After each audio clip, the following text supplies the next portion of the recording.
नमस्ते, फिर से मैं आ गई फिर एक नया वीडियो के संग। पर आज मैं एनजी भाषा से बात नहीं करूंगी। मैं एक भाषा सीख चुकी हूँ, उसी से बात करूंगी। और आप लोगों को ये भाषा कैसे लगा मेरे को जरूर बताना। चलिए मैं बात करती हूँ। বন্ধুরা, আমি আইসা গেছি তোমাদের লগে এক ভিডিও। যাই ভিডিওর মধ্যে দেখামু বিরিয়ানি কেমনে বানাই। তো চলো গিয়া আলু খান ফালা ফালা কইরা ভাইজা নিছি। ভাইজা নিয়ে বড় দেখি একটা লঙ্কা, হরিচ মরিচ ওইখানকো ভাইজা নিছি কুচি কুচি কইরা। আর ওই যে দেখলাম মিক্সির বাটির মধ্যে মশলা খান কষাইতে দিয়েছিলাম বানাইতে, ওইটাকে বানায় নিয়ে পিষে নিয়ে তারপরে আমি ফালাই দিছি তেলের উপরে।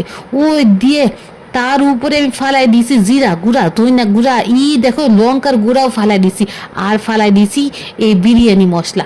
তারপরে কষায় কুষায় দেখি সেই ঘ্রাণ আসছে। তারপরে ফালাই দিলাম একটু চিনি। কেন গা এত লঙ্কা দিছি, যদি ঝাল হয়। ওর লগে ফালাই দিছি আমি দই ফাইটা ফুটা।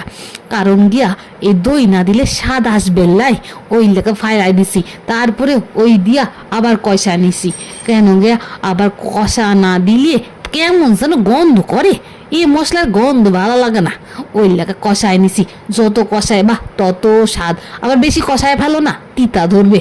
এই দেখো এই কষানো হইয়া গেছে, ওর মধ্যে ফালাই দিছি ভাজা ভাজা আলু খান।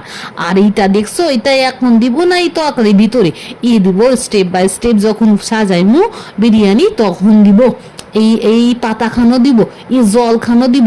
হগলটা দিয়া 5 মিনিট গ্যাসের মধ্যে বয়সা দিয়া তারপরে নামাই নিব। এই দেখো নামাই নিছি বন্ধুরা।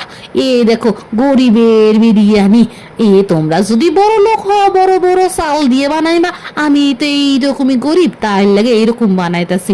আর শুধু বন্ধুরা ভালো লাগে না, ভালো পায় না শুধু বিরিয়ানি, ওই লেগের সাথে রায়তা বানাই নিছি। আমি তো চললুম, ক্যামেরা বন্ধ করে খাই লুবু। তোমরাও খাও গা। টাটা বন্ধুরা, বাই ভাই।